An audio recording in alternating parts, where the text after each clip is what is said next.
성경 여호수아에서는요, 여호수아 1장부터 여호수아 24장까지 쭉 읽다 보면 여호수아를 지칭하는 표현이 조금씩 바뀌는 걸 보게 되는데요.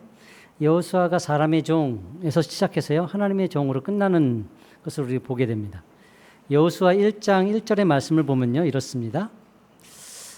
여호와의 종 모세가 죽은 후에 여호와께서 모세의 수종자 눈의 아들 여호수아에게 말씀하여 이르시되, 여호와의 종 모세라고 얘기하면서요, 여호수아는 모세의 수종자라고 얘기해요. 모세의 수종자라는 것은 모세의 종이란 뜻이죠. 모세가 하나님을 섬겼으니까, 하나님을 섬기는 모세를 섬기는 자였으니까 어떤 측면에서는 하나님을 섬겼다라고도 할 수 있는데, 굳이 여호수아를 모세의 수종자, 모세의 종으로 지칭하는 것을 보아서요, 성경은 여호수아가 소속이 어디에 더 가까운지를 보여주고 싶었던 것 같아요.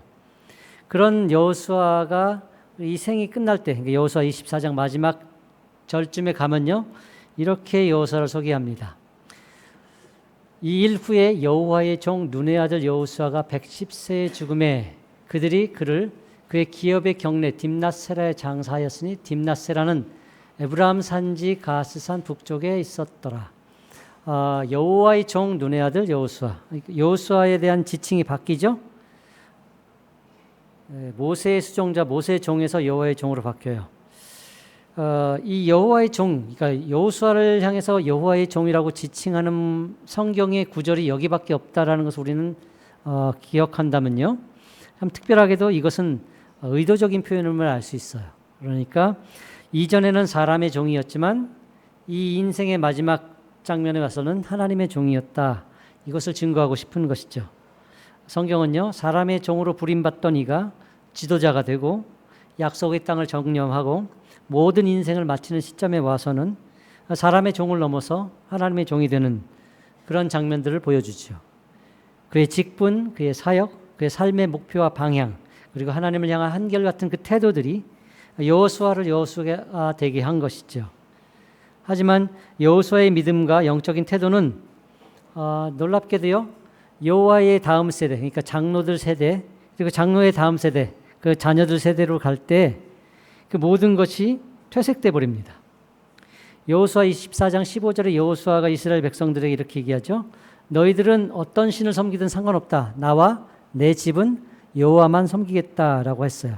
여호수아의 믿음은 하나님께 중심을 둔 믿음이었고, 하나님만 경외하며 하나님과 함께한 믿음이었죠.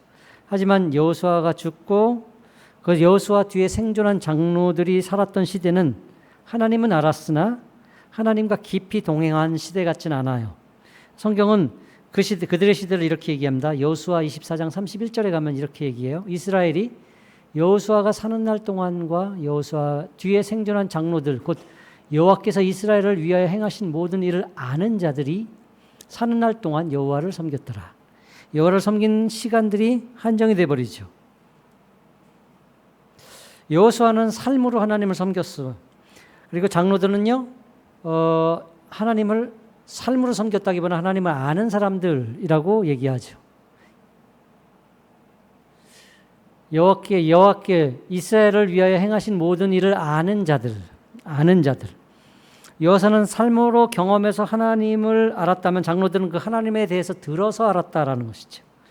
여호수아는 직접적으로 하나님을 알았다면 장로들은 간접적으로 하나님을 안 셈입니다.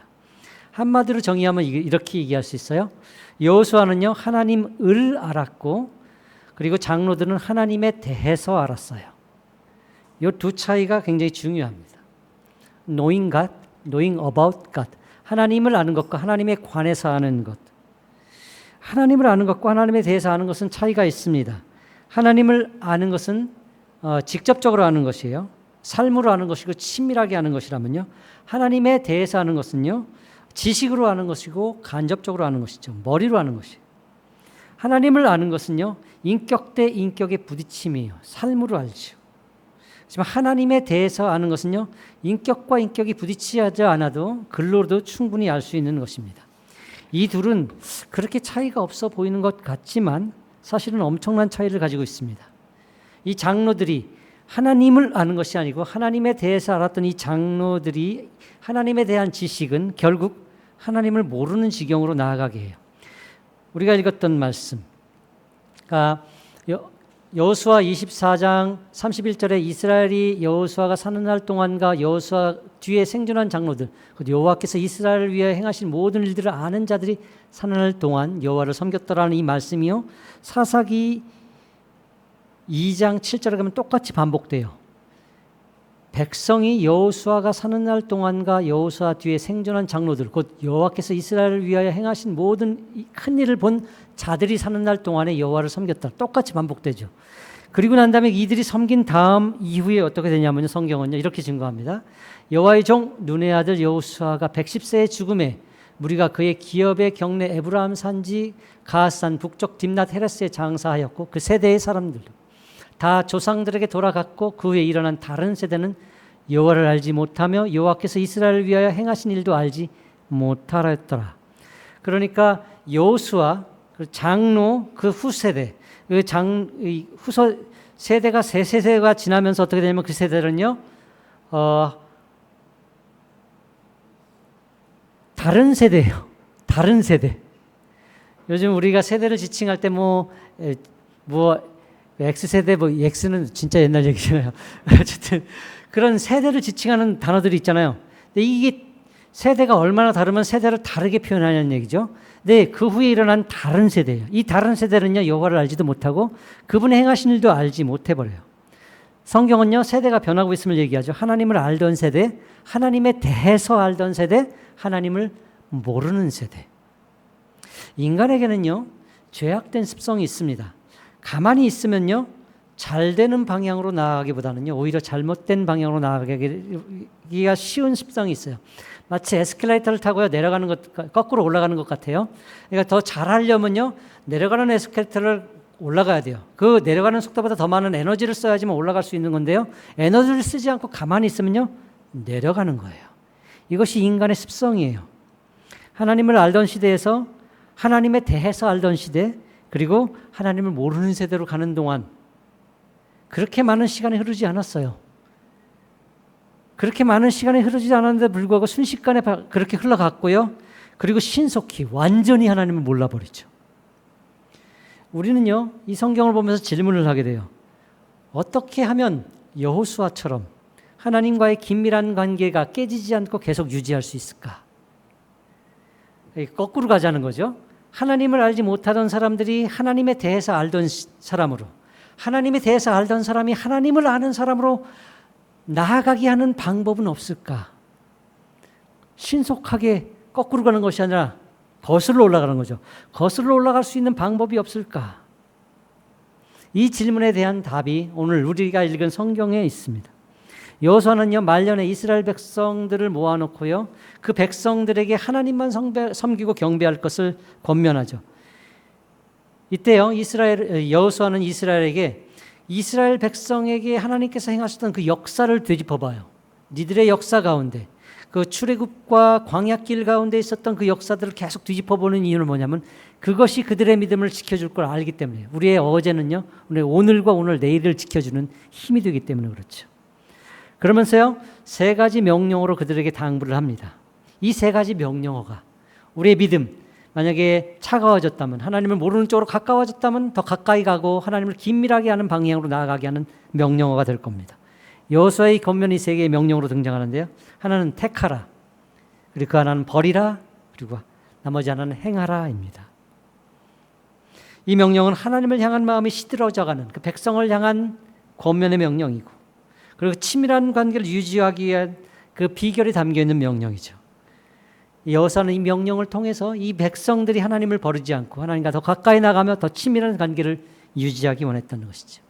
첫 번째가 택하라죠. 우리가 우리의 믿음이 회복되어서 온전히 하나님만 섬기는 사람이 되기 원한다면 가장 먼저 해야 될 일은 결단하는 겁니다. 택하는 거예요.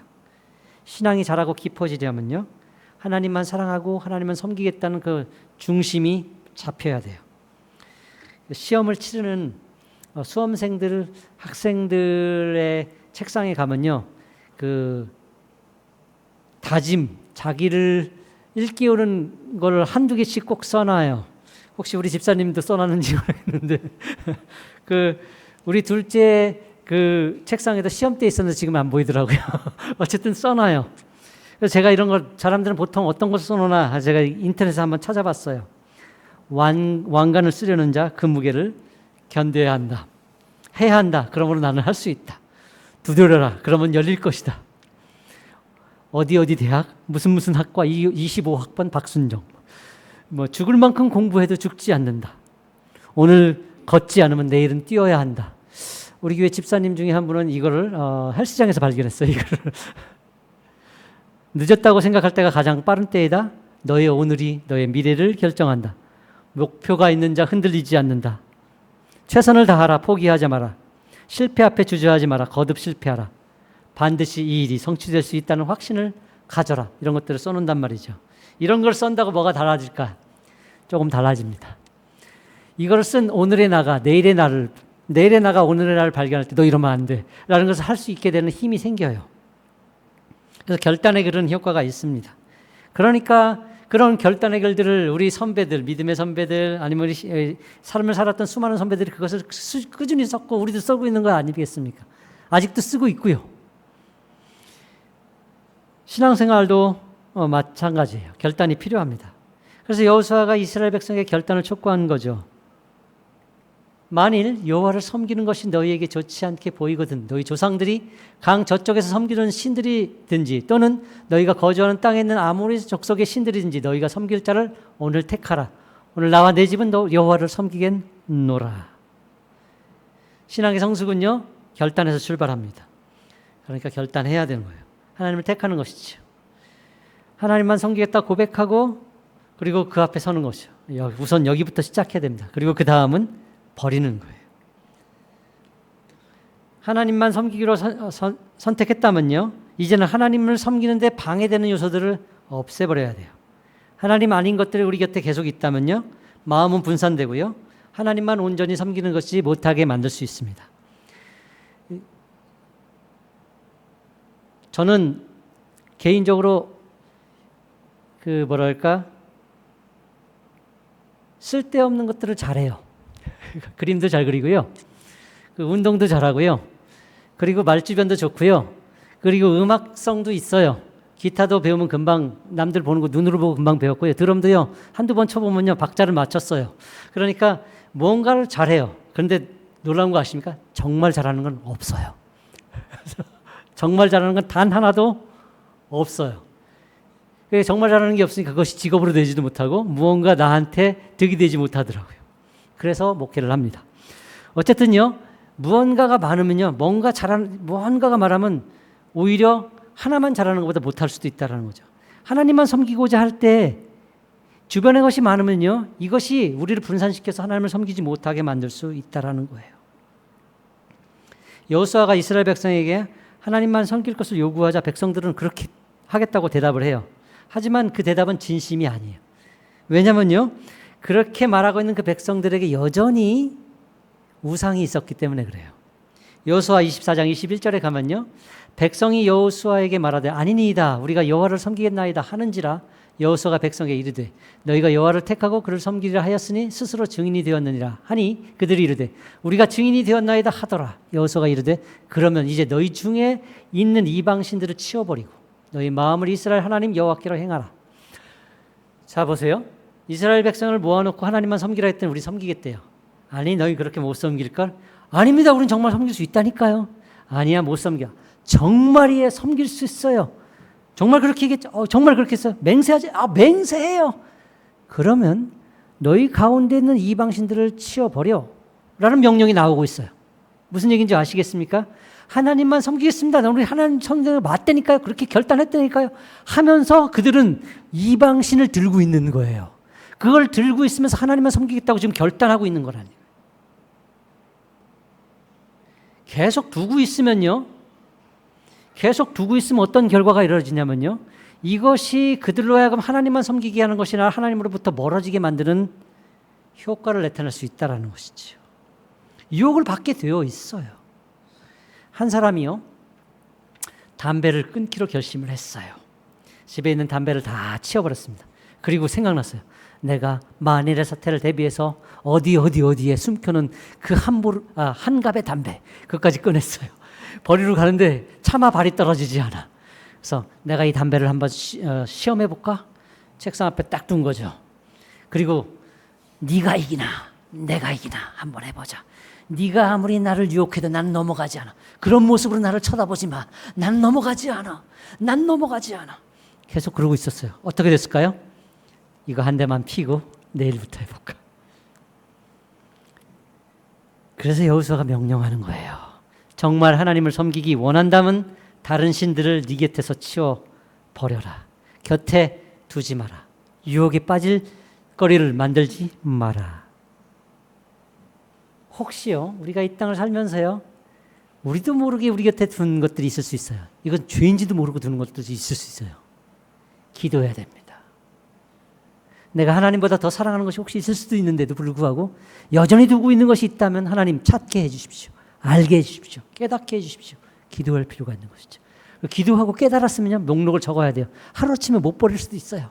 적어놓곤 그것과 싸워 이겨나가야죠. 버려나가야 돼요. 그래야지만 성장할 수 있는 거예요. 그리고 마지막 세 번째는 행하라. 하나님을 섬기기로 결단했다면 당장 시작해야 됩니다. 할 수 있는 것이 무엇인지를 계획하고 실천에 옮겨야 돼요. 오늘 이거 하고 내일부터 해야지 하다 보면요, 그 내일은 영원한 내일이 될 수 있습니다. 참 그래요. 살다 보면요, 오늘 이것만 하고 이것이 또 늘어나요. 이 급한 것 이것만 처라고 이 급한 것이 왜 이렇게 많아져요? 더 많아져.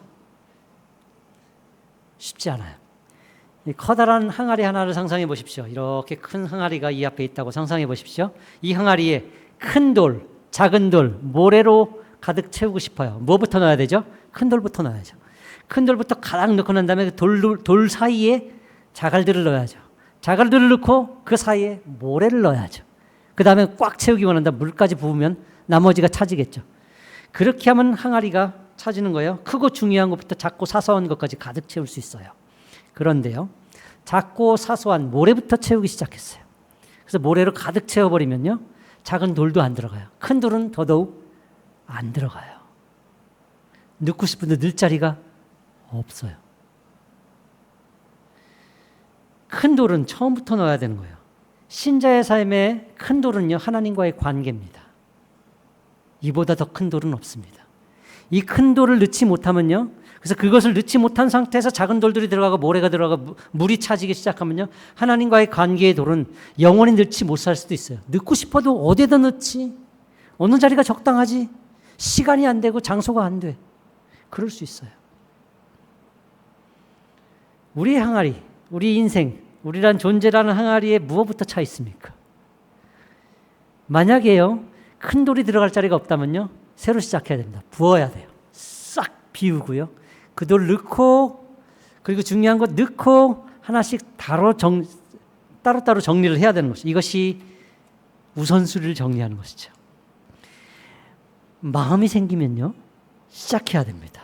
내일 해야지, 다음 주에 해야지. 그러다 보면 또 넘어갈 수 있어요. 저는요, 공부하는 학생들에게 하는 충고 중에 하나가 있어요. 공부하고 싶은 마음이 들면 그 순간 시작해야 된다. 야, 나 공부해야겠다. 그러면 공부해야겠다는 마음이 들면 지금 당장 단어 2개, 3개를 외우는 거예요. 하나, 2개라도 외우는 거예요. 그러니까 내일부터 해야지. 내일이 영원한 내일 된다니까요. 심지어는요, 야, 나 공부해야겠다. 이렇게 살면 안 되겠다. 라고 해놓고는요, 스스로 기특해. 야, 내가 이런 결정을 다 하다니. 너무 기특해. 기특한 마음에 공부 안 해. 기특한 마음에 그것만 칭찬해버리는 것이죠. 그러면 안 돼요. 마음이 드는 순간 한 단어를 외우기 시작하는 거예요. 문제 하나 풀기 시작하는 거예요. 이것이 중요해요. 마음이 드는 순간 한 걸음을 내딛어야 돼. 그래야지 나아갈 수 있어요. 미루는 것은 우리의 천성입니다. 우리는 늘 미루며 살아왔어요.